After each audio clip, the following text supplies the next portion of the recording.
Shabana Azmi celebrity తోలుగప్పు ప్రభుత్వ వ్యతిరేక పనులు దగ్గరుండి చేయిస్తున్నటువంటి ఒక మహానుభావురాలి.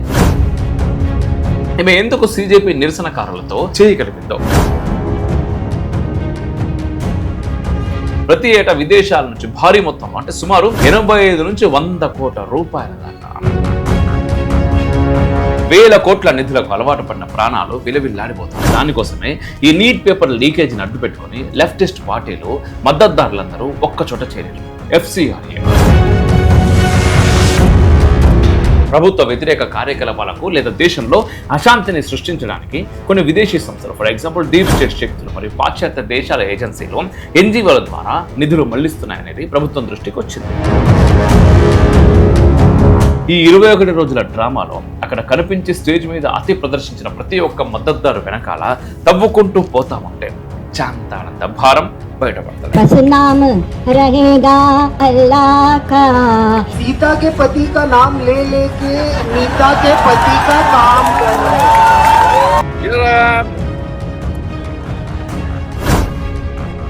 ప్రశాంతమైన భారతదేశంలో గొడవలను సృష్టించి ఆందోళన చెలరేపి విద్యార్థుల జీవితాలను నాశనం చేసినా సరే విదేశాలకు అంటే నిధులను సమకూర్చే విదేశాలకు అనుకూలంగా నడుచుకుంటూ ఉంటారు. నమస్తే, వెల్కమ్ టు రిఫ్లెక్షన్. నేను మీ అమోఘ్ దేశపతి. ఈ వీడియో మీకు నచ్చితే లైక్ చేయండి, షేర్ చేయండి, కామెంట్ల రూపంలో మీ అభిప్రాయాలు తప్పకుండా తెలియజేయండి. ఇట్స్ ఏంటి మన గ్రూప్ ఆఫ్ ఛానల్స్ని మీరు ఇంకా సబ్స్క్రైబ్ చేసుకోకపోతే వెంటనే సబ్స్క్రైబ్ చేయరు. అండ్ మీకు తెలిసిన జనాలతో కూడా సబ్స్క్రైబ్ చేపియ్యరు. ఎందుకంటే మనం బ్రతికేది కేవలం యూట్యూబ్ ద్వారా వచ్చేటటువంటి దీని ద్వారానే. అండ్ ఇప్పుడు నేను చెప్పబోయేది ఏంటంటే ఫారెన్ ఫండ్స్ కొన్ని కోట్ల రూపాయలు తీసుకొని యాంటీ నేషనలిజం అంటే దేశ వ్యతిరేక పనులు చేసేటటువంటి పెద్ద పెద్ద సెలబ్రిటీల గురించి మనం చెప్పబోతున్నాం. అండ్ వాళ్ళు ఎందుకు అట్లా చేస్తున్నారు, ఏం చేస్తున్నారు, అండ్ ఈ మధ్య కాలంలో గత 20 రోజుల నుంచి జరుగుతున్నటువంటి ఒక హల్చల్ గురించి మనం మాట్లాడుకోబోతున్నాం ఇప్పుడు.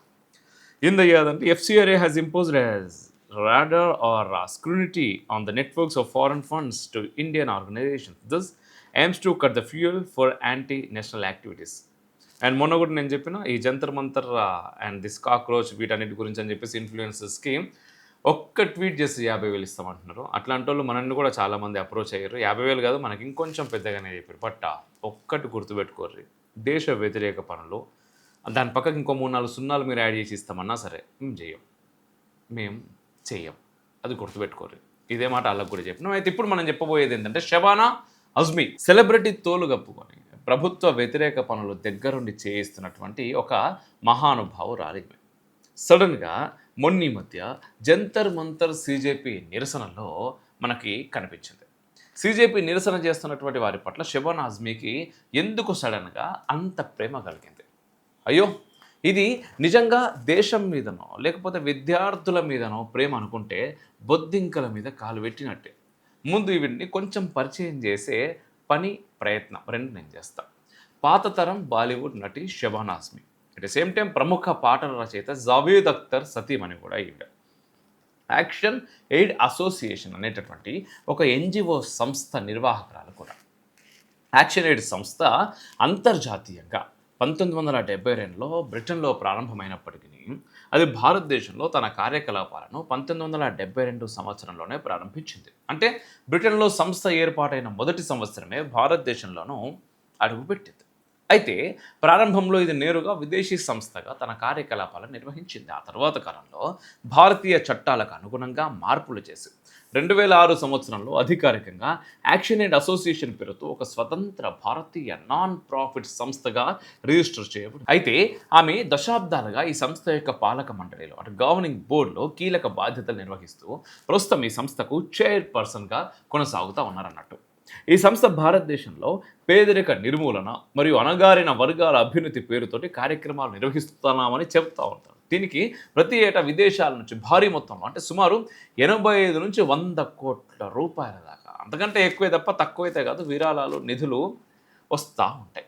మొత్తానికి బాగానే అది కూడా ప్రతి సంవత్సరం వచ్చి చేరుతా ఉంటాయి. అయితే ఈ నిధులను ఏ విధంగా వినియోగం చేస్తున్నారు అనేది మాత్రం ప్రజలకి ప్రభుత్వానికి ఎవరికి కూడా తెలియని ఒక చిదంబర రహస్యం.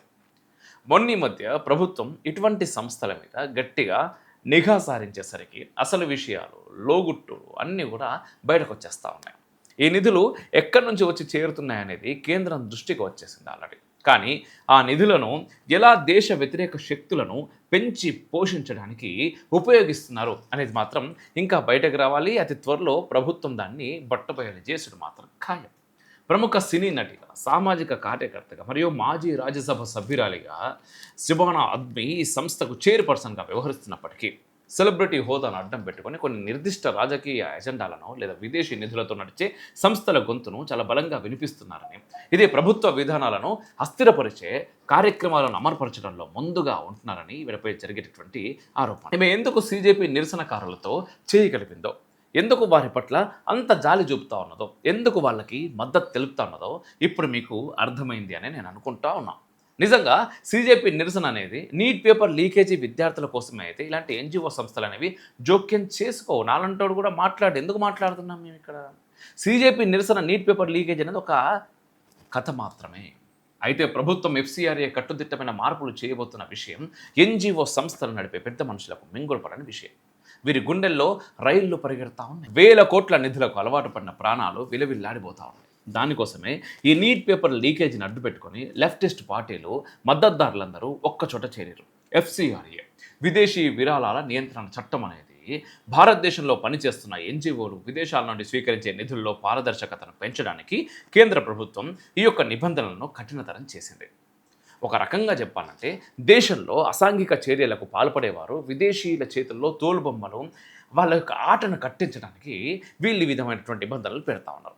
దేశ భద్రతకు భంగం కలిగించేలా, ప్రభుత్వ వ్యతిరేక కార్యకలాపాలకు లేదా దేశంలో అశాంతిని సృష్టించడానికి కొన్ని విదేశీ సంస్థలు, ఫర్ ఎగ్జాంపుల్ డీప్ స్టేట్ శక్తులు మరియు పాశ్చాత్య దేశాల ఏజెన్సీలు ఎన్జిఓల ద్వారా నిధులు మళ్లిస్తున్నాయనేది ప్రభుత్వం దృష్టికి వచ్చింది. కేంద్ర ప్రభుత్వం ఈ నిధుల మీద నిఘా పెంచింది. ఎఫ్సీఆర్ఏ నిబంధనల ద్వారా ఈ విదేశీ నిధుల ప్రవాహంపై కేంద్ర ప్రభుత్వం ఉక్కుపాదం మోపుతుండటంతో కొన్ని స్వచ్ఛంద సంస్థలు మరియు వాటికి మద్దతుగా నిలిచే వర్గాలు ఉక్కిరి బిక్కిరి అవుతున్నాయనడంలో ఎటువంటి ఆశ్చర్యం లేదు, మనకు కనిపిస్తూ ఉన్నది. నిన్న జరిగినటువంటి ఆందోళనలు కేవలం విద్యారంగ సమస్యలు, ఫర్ ఎగ్జాంపుల్ నీట్ వంటివి, వాటి కోసమే కాకుండా తెర వెనుక ఎఫ్సీఆర్ఏ నిబంధనల సడలింపు కోసం లేదా ప్రభుత్వ విధానాలను వ్యతిరేకించే కుట్రలో భాగంగా జరుగుతున్నాయని ఆరోపణల్లో వాస్తవం ఉంది. ఈ సీజేపీ పార్లమెంట్ ముట్టడిలో కనిపించినటువంటి ప్రముఖ సెలబ్రిటీలను చూసినప్పుడు ప్రజలకు స్పష్టంగా ఆ విషయం అర్థమవుతుంది కూడా.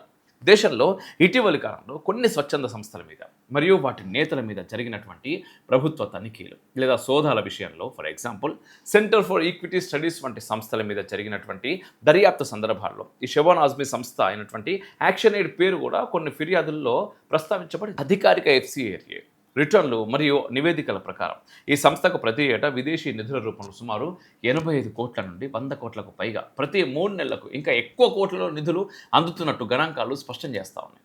ఈ నిధులు ప్రధానంగా అమెరికా, బ్రిటన్ మరియు యూరోపియన్ దేశాల్లోని దాతల నుంచి, అలాగే అంతర్జాతీయ యాక్షన్ పేడ్ ఫెడరేషన్ నుండి ఈ సంస్థకు అందుతున్నాయి అధిక మొత్తంలో అనేది చాలా స్పష్టమైంది. ఒక రకంగా ఈ ఎఫ్సీఆర్ఏ రూల్స్ షబానా అజ్మీకి మింగుడు పడినటువంటి విషయం. విదేశీ నిధులతో నడిచే కొన్ని ఇలాంటి సంస్థలు దేశంలో ప్రభుత్వాన్ని అస్థిరపరచడానికి, రెజ్యూమే చేంజ్ అంటాం కదా, అరాచకత్వాన్ని సృష్టించడానికి ప్రయత్నిస్తున్నాయని. కాబట్టి దేశంలోని మీడియా, థింక్ ట్యాంకులు మరియు ప్రజలు అప్రమత్తంగా ఉండి వీటిని వ్యతిరేకించాలని జాతీయవాద వర్గాలు పిలుపునిస్తున్నాయి. సో ఈ 21 రోజుల డ్రామాలో అక్కడ కనిపించే స్టేజ్ మీద అతి ప్రదర్శించిన ప్రతి ఒక్క మద్దతుదారు వెనకాల తవ్వుకుంటూ పోతా ఉంటే చాంతాడంత భారం బయటపడుతుంది. ఒక్క వర్డ్లో చెప్పాలంటే వీళ్ళు యాంటీ నేషనలిస్టులు, అంటే దేశానికి వ్యతిరేక దిశలో వెళ్తుంటారు. దీనికి కారణం విదేశీ సంస్థలతో, విదేశీ ప్రభుత్వాలతో కుమ్మక్కవడమే. ప్రశాంతమైన భారతదేశంలో గొడవలను సృష్టించి ఆందోళన చెలరేపి విద్యార్థుల జీవితాలను నాశనం చేసినా సరే విదేశాలకు, అంటే నిధులను సమకూర్చే విదేశాలకు అనుకూలంగా నడుచుకుంటూ ఉంటారు.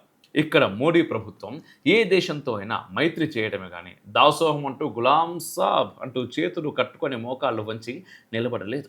కానీ ఇది వరకు 70 ఏళ్ళు పరిపాలించిన ప్రభుత్వాలు అలా లేవు. ఇలాంటి ఎన్జిఓ సంస్థలను చూసి చూడనట్టు వెళ్తూ వాటిని పెంచి పోషించాయి. అటు విదేశాలకు తొత్తులుగా వ్యవహరించాయి. ఇక వీళ్ళ ఆటలు సాగవన్న విషయం వాళ్ళందరికీ, ఇలాంటి ఎన్జిఓ సంస్థలు నడుపుతున్న వాళ్ళందరికీ కూడా అర్థమైపోయింది. అందుకే ఎక్కడెక్కడి నుంచో గుంపులుగా జనాలందరినీ పోగేసి ఇలా పార్లమెంట్ ముట్టడి చేసేలా వ్యూహం పన్నిర్రు. ఇప్పుడు అర్థమైంది కదా మీకు సెలబ్రిటీల ముసుగులో వీళ్ళు చేస్తున్నటువంటి దేశ వ్యతిరేక పనులేందో. అంతా డబ్బు కోసమే, విదేశీ నిధుల కోసమే. ధన మూలమిదం జగత్, కరెక్టే. ప్రతి మనిషికి డబ్బు అవసరమే. ఆ డబ్బు సంపాదనతో తన కుటుంబం బాగుండాలనుకోవాలి. తర్వాత దేశం బాగుండాలనుకోవాలి, అంతేగాని ఎక్కడి నుంచో కోట్ల రూపాయల డబ్బులు తీసుకొచ్చి తన దేశాన్ని పాడు చేస్తానంటే మాత్రం ఈ ధర్మభూమి ఎప్పటికీ సహించదు. నాలంటోడు చెప్తున్నా కదా, నాలంటోడు బరాబర్ నిలబడతాడు. ఈరోజు మన అదృష్టవశాత్తు ఇట్లా మాట్లాడేటోళ్ళు సంఖ్య పెరిగింది. 10 ఏళ్ల క్రితం ఎవరున్నారబ్బా?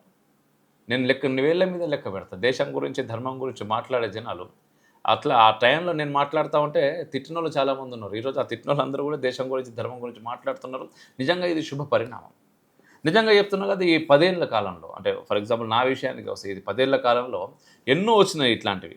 ఇప్పుడు CJP కావచ్చు, కానీ ఇట్లాంటివి ఎంతోమంది కలిసిర్రు, ఎంతోమంది రాజకీయ నాయకులు కలిసిర్రు. మా కోసం మాట్లాడరు, మా కోసం పనిచేయరు, మీకు ఏదంటే అది చేస్తాం, మీకు విల్లాలు ఇస్తాం, కార్లు ఇస్తాం, బంగ్లాలు ఇస్తాం, ఆఫీసులు ఇస్తాం. అవన్నీ అవసరం లేదు నాయన. మేము నమ్ముకున్నది దేశము, ధర్మం. కానీ ఇంకెన్ని రోజులు కష్టపడతాం, కానీ సమాజాన్ని మార్చడానికి ప్రయత్నం చేస్తాం. ఇప్పటికీ ఇట్లాంటి వీడియోలు చేస్తూ ఉంటే నువ్వు అమ్ముడు పోయినావు అంటా ఉన్నారు. చూపిర్రా మాకు ఎన్ని డబ్బులు వస్తున్నాయో, ఎక్కడి నుంచి డబ్బులు వస్తున్నాయో. నిజంగా అమ్ముడు పోతే చాలా పెద్ద సంఖ్యలో, చాలా పెద్ద స్థాయిలో డబ్బు వస్తుంది అమ్ముడు పోతే. కానీ అమ్ముడు పోవడానికి సిద్ధంగా లేం. నన్ను కొనలేరు. ఫస్ట్ ఆఫ్ ఆల్ నన్ను కొనలేరు. ఎవరైతే ప్రయత్నం చేస్తున్నారో వాళ్ళ కోసం చెప్తున్నదే. జై హింద్, మేరా భారత్ మహాన్.